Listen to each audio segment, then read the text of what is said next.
బావిలో నీళ్లున్నా నీ కంట్లో కన్నీళ్లున్నాయి. నన్ను ఆ దేవుడే కాపాడాలి. రైతులు వాడాల్సింది ఇలాంటి నాసిరకం పైపులు కాదు. మరి ఏ పైపులు వాడమంటారు బాబు? తరతరాలు మన్నే నాణ్యత నంద్యాల నంది పైపులు.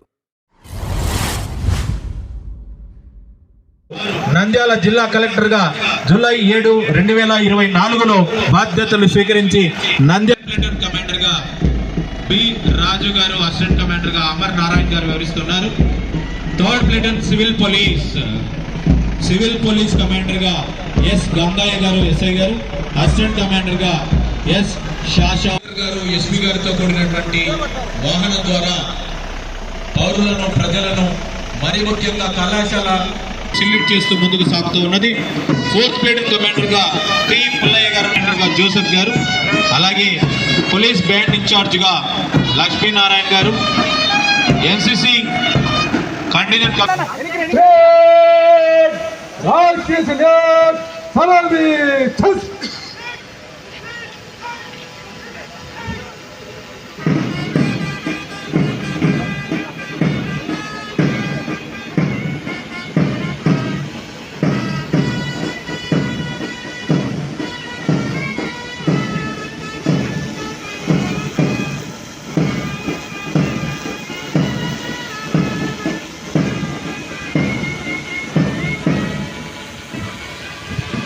गणतंत्र दिनोत्सव परेड समाप्त हुआ.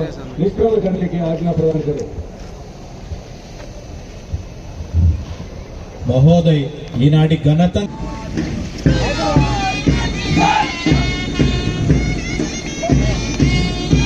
చక్కగా వారిలో ఉన్నటువంటి దేశభక్తిని వారి మార్చ్ ఫాస్ట్ ద్వారా తెలియజేస్తూ ముందుకు సాగుతున్నటువంటి పోలీస్ డిస్ట్రిక్ట్ ఫోర్సెస్ అన్ని కూడా నంద్యాల జిల్లా స్థాయి వేడుకల్లో సాధారణ ప్రజానికం యొక్క రక్షణ బాధ్యతతో పాటు వేడుకల సందర్భంలో వారి దేశభక్తిని చాటుకుంటూ ఉన్నారు. ప్రస్తుతం ఎన్సిసి విభాగం ముందుకు సాగుతూ ఉన్నది. తర్వాత స్కౌట్స్ అండ్ గైడ్స్ ముందుకు సాగుతూ ఉన్నది.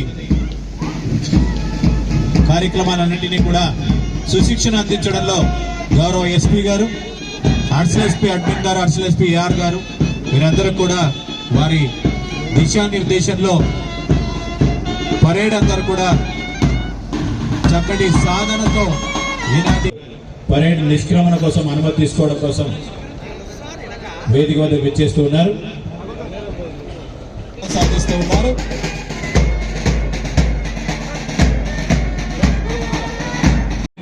ఆహ్వానిస్తూ ఉన్నాం.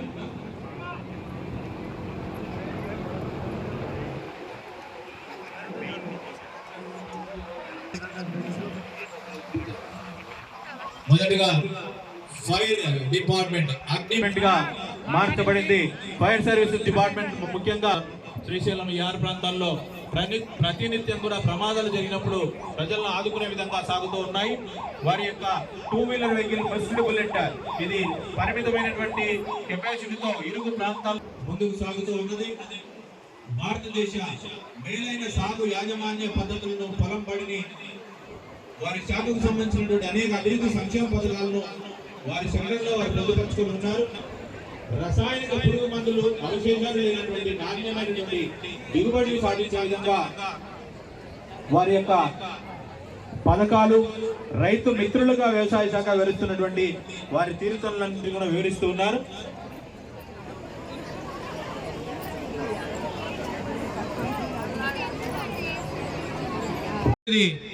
పట్టణ ఆరోగ్య కేంద్రంలో కూడా 24/7 సేవలు అందిస్తూ ఉన్నారు. డిఎంఎన్హెచ్ఓ గారు, జిల్లా స్థాయి వైద్యాధికారులందరూ కూడా ముందుకు నడుస్తూ ఉండగా వారి శాఖ ద్వారా కేంద్ర రాష్ట్ర ప్రభుత్వాల యొక్క అభివృద్ధి సంక్షేమ పథకాలను వివరిస్తున్నారు.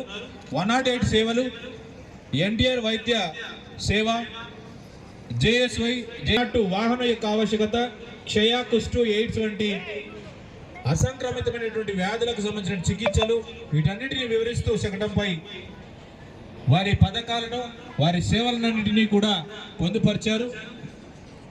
ముందుగా అనేక అంశాలతో కూడినటువంటి వివరిస్తూ సాగినటువంటి శకటం ద్వారా ప్రమాదకరమైనటువంటి దీర్ఘకాలిక వ్యాధులైనటువంటి మధుమేహం, రక్తపోటు, హృదయ సంబంధించినటువంటి వ్యాధులకు 3 రకాలైనటువంటి వ్యాధులకు క్యాన్సర్, 3 రకాలైనటువంటి గొంతు క్యాన్సర్, రొమ్ము క్యాన్సర్ విషయాలను వివరిస్తూ ముందుకు సాగుతూ ఉన్నారు. అలాగే సంచార వైద్య సేవలు 104 ఇస్తూ ఉన్నది. అలాగే ఉదయం నుండి కూడా గర్భిణీ స్త్రీలకు, బాలింతలకు ప్రత్యేక అవసరాలు ఏ విధంగా అందిస్తున్నారు వారు వివరిస్తున్నారు. అలాగే వైద్య ఆరోగ్య శాఖకు సంబంధించిన 108 ముంగిట నిలుస్తున్నటువంటి 108 వెహికల్ కూడా మనకు అందుబాటులో ఉన్నది. అలాగే అటవీ ప్రాంతంలో అంబులెన్స్ చేరలేనటువంటి ప్రాంతాల్లో కూడా బైబ్లి అండ్ సిడిఏ వారి అమ్మా నాన్న ఎన్నిసార్లు పిలిచినా ఎవరు మాత్రమే గాని తిరిగి చూడరేమి. అమ్మా నాన్న ఎన్నిసార్లు పిలిచినా ఎవరు మాత్రమే గాని తిరిగి చూడరేమి. అమ్మా కాల్వలే మాకు బొమ్మలా కనిపించి చెత్త కుప్పి మాకు ఇల్లా, కాటేసే కాల్వయే మాకు బొమ్మలా ఇచ్చి గుచ్చి ముళ్ళ కంప బాధతో భయముతో బాధిస్తున్న ఈ సమాజం. ఆలన పాలందంగా మాకు స్వాగతం పంచాలని అమ్మా నాన్న. ప్రత్యేక దత్తత కేంద్రం పొన్నాపిస్తున్నారు. అలాగే భారతదేశ మేలైన యాజమాన్య పద్ధతులను మార్కెటింగ్ ద్వారా అత్యద్భుతమైనటువంటి దిగుబడులను సాధించే విధంగా వారు ప్రకటనలో ప్రదర్శిస్తున్నారు. అలాగే డ్రోన్ల ద్వారా అనేక వ్యవసాయ మంత్రికి సంబంధించి జిల్లా అధికారుల యొక్క ఛాయాచిత్రాలతో కూడినటువంటి నైపుణ్యం లేనటువంటి పనిని కల్పించడం ద్వారా ఆర్థికమైనటువంటి భరోసా ఇచ్చే విధంగా మేమున్నామంటూ జిల్లాలో ఇప్పటి వరకు 2,55,557 కుటుంబాలకు జాబ్ కార్డులు అందించామని తెలియజేస్తున్నారు. అలాగే 75 లక్షల పని దినాలను కల్పించామంటూ ఉన్నారు. మన జిల్లాలో 2,900 ఎకరాల్లో చిన్న సన్నకారు రైతులకు పండ్ల తోటల పెంపకం అందించారు. అలాగే పచ్చదనాన్ని పెంపొందించడం, మొత్తం 6 నర్సరీల మొక్కల పెంపకం, 843 సిమెంట్ రోడ్ల పూర్తి చేయడం, మరి ముఖ్యంగా 9,763 హెక్టార్లలో వాటర్ షెడ్ పథకాలు రూపొందించుకోవడం, వ్యవసాయంలో పథకాలను వారి శాఖ ద్వారా గ్రామీణ ప్రాంతం వరకు ప్రజలకు అందుతున్నటువంటి సిమెంట్ రోడ్లు పంచాయతీరాజ్ వివరిస్తూ ఉన్నారు. డ్వామా వారు స్వయంగా పాడి పశువుస్తున్న విషయాలను వివరిస్తూ ముందుకు సాగుతున్నారు. మహిళలే మహారాణులు అంటూ నంద్యాల జిల్లాలోని మొత్తం 31,639 పొదుపు సంఘాలకు 3,34,657 మంది మహిళలు సభ్యులుగా ఉన్నటువంటి ప్రగతి బాటలు నడుస్తున్నటువంటి డిఆర్డీఏ వారి సెల్ఫ్ శకటం మన ముందుకు సాగుతూ ఉన్నది. ఎన్టీఆర్ భరోసా పింఛన్ కానుక ద్వారా 2,16,111 మందికి నెలకు సివిల్ సప్లైస్ పౌర సరఫరాల భవిష్యత్ తరాల ఆశయ సాధరిగా ఉన్నటువంటి చంద్రన్నను ముందుకు తీసుకువస్తూ పేదల కడుపు నింపి రథచక్రాల సారథ్యం వహిస్తున్నటువంటి ముఖ్యమంత్రి గారి ఛాయాచిత్రంతో కూడినటువంటి శకటాలు, ప్లెకార్డ్స్లు, కలెక్టర్ గారు, సీఎం గారితో కూడినటువంటి ప్లెకార్డ్స్ అన్ని కూడా తీసుకువస్తూ వారు అభివృద్ధి సంక్షేమ పథకాలను వివరిస్తున్నారు. 351 మొబైల్లలో గృహ నిర్మాణ సంస్థ వారి అధికారులందరూ ముందుకు నడుస్తూ ఉండగా ప్రధానమంత్రి ఆవాస్ యోజన ద్వారా పట్టణ ప్రాంతాల్లో 46,722 గృహాల మంజూరైనవి. వీటిలో 322 లేఅవుట్లు, 18,920 జిల్లాలో అందుతున్నటువంటి కార్యక్రమాలన్నింటినీ కూడా వివరిస్తూ ముందుకు సాగుతున్నారు.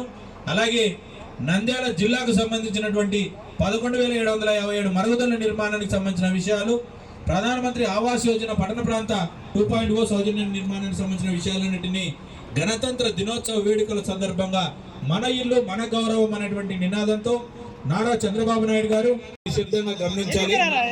డాగ్ ఎక్కడైతే సస్పెక్టెడ్ ఐటమ్ ఉంటుందో దాన్ని ట్రేస్ అవుట్ చేస్తుంది.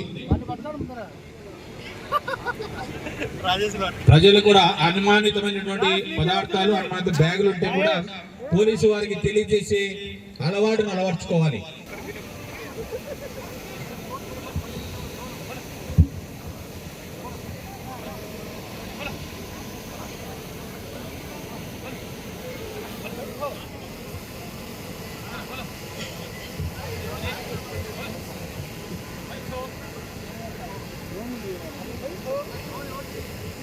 చెప్పట్లండి. పోలీస్ డాగ్ సస్పెక్టెడ్ ఐటమ్ ఉన్నటువంటి బ్యాగ్ ని ఐడెంటిఫై చేసింది. ఈ విధంగా వివిఐపి ఒకసారి చూపిస్తారు. అందులో ఉన్నటువంటి నిషేధితమైనటువంటి పదార్థాలు కానీ ఇవన్నీ ఉంటాయి. గట్టిగా చప్పట్ల ద్వారా ఈ వేడుకలకు విచ్చేసిన జిల్లా మంత్రులకు, పార్లమెంట్ సభ్యులకు, శాసన మండలి సభ్యులకు, ఎమ్మెల్యేలకు, ఇతర ప్రజాప్రతినిధులకు, స్వాతంత్ర సమరయోధులకు, జిల్లా ప్రజలందరికీ 76వ భారత గణతంత్ర దినోత్సవ శుభాకాంక్షలు. చిన్నారి బాలబాలికలందరికీ నా శుభాశీస్సులు. మన జాతిపిత మహాత్మా గాంధీజీ నేతృత్వంలో ఎందరో మహానుభావులు మన దేశపు శతాబ్దాల బానిస జీవితానికి చరమగీతం పాడి భరతమాత బానిస సంఖ్యలను ఛేదించిన అమరవీరులందరికీ మన రాజ్యాంగ రూపశిల్పి డాక్టర్ బిఆర్ అంబేద్కర్ గారికి నేడు మన అందరితో పాటు సమస్త భారతావని నీరాజనాలను అర్పిస్తోంది. ఆంధ్ర రాష్ట్రం నంద్యాల జిల్లాలో జరిగిన స్వాతంత్ర ఉద్యమానికి ఘన చరిత్ర కలిగి ఉంది. ఈ ప్రాంతంలో రేనాటి సూర్యచంద్రులుగా ఖ్యాతి గడించిన ఇద్దరు మహామహులను ఈ జిల్లా వాసులు అనునిత్యం స్మరించుకుంటారు. స్వాతంత్ర ఉద్యమంలో ప్రాణాలర్పించిన శ్రీ ఉయ్యాలవాడ నరసింహారెడ్డిని, కఠినమైన కరువులో ఈ ప్రాంత ప్రజలను ఆదుకున్న అన్నదాత శ్రీ గుడ్డా వెంకటరెడ్డిని మనం స్మరించుకుంటూ ఘన నివాళులు అర్పిద్దాం. ఈ దేశానికి స్వాతంత్రం వచ్చిన తర్వాత 1950 జనవరి 26న మన దేశం గణతంత్ర దేశంగా ఆవిర్భవించిన విషయం తెలిసిందే. భారతదేశాన్ని సర్వసత్తాక, సామ్యవాద, లౌకిక, ప్రజాస్వామ్య గణతంత్ర దేశంగా రూపొందించేందుకు, దేశంలోని పౌరులందరికీ సమాన హక్కులు, సమన్యాయం కల్పించేందుకు మన కేంద్ర రాష్ట్ర ప్రభుత్వాలు అనునిత్యం కృషి చేస్తున్నాయి. రాజ్యాంగ సూత్రానికి కట్టుబడి వసుదైక కుటుంబానికి నమూనాగా నిలిచింది. ఈ సమైక్య స్ఫూర్తిని మనం ప్రస్తుత యువతరంలో కలిగించాలి. రాబోయే తరాల వారు భారతదేశ ప్రజాస్వామిక విలువల పరిరక్షణ కోసం సంకల్ప సిద్ధులయ్యే విధంగా సమాయత్తం చేయవలసిన అవసరం ఉంది. గణతంత్ర దినోత్సవం నాడు కాశ్మీరం నుండి కన్యాకుమారి వరకు జరుగుతున్న వేడుకలు ఈ సందేశాన్ని అందిస్తున్నాయి. నవనందుల ఆలయాలతో పాటు అనేక మసీదులు, చర్చి, ప్రార్థనా మందిరాలు వెలిసిన ప్రాంతంగా నంద్యాల ఆంధ్ర రాష్ట్రంలోనే ఒక ప్రత్యేకతను సంతరించుకుంది. అనాదిగా మత సామరస్యానికి ప్రతీకగా నిలిచిన ఈ ప్రాంతం సోదర భావానికి చిరునామాగా వర్ధిల్లుతోంది. భౌగోళికంగా అత్యంత సస్యశ్యామలమైన ప్రాంతంగా గుర్తింపు పొందిన నంద్యాల సాంస్కృతికంగానూ అంతే ప్రాధాన్యతను కలిగి ఉంది. మన గౌరవ ముఖ్యమంత్రి వర్యులు శ్రీ నారా చంద్రబాబు నాయుడు గారి ఆకాంక్షలకు, ఆశయాలకు అనుగుణంగా మన నంద్యాల జిల్లా సమగ్ర అభివృద్ధికి ప్రతి ఒక్కరూ కృషి చేయాలని జిల్లా ప్రజలందరికీ ఈ శుభ సమయాన నా హృదయపూర్వక విజ్ఞప్తి. 2024 జూన్ మాసం నుండి ఇప్పటి వరకు ప్రజల నుంచి వచ్చిన 8,216 అర్జీలలో 7,106 సమస్యలను నాణ్యతగా పరిష్కరించాం. మిగిలిన వాటిని కూడా నిర్ణీత కాల వ్యవధిలో సమర్థవంతంగా పరిష్కరించేందుకు చర్యలు తీసుకుంటున్నాం. రైతులు ఎదుర్కొంటున్న భూ సమస్యలను పరిష్కరించేందుకు ప్రభుత్వం రెవెన్యూ సదస్సులను ఏర్పాటు చేసింది.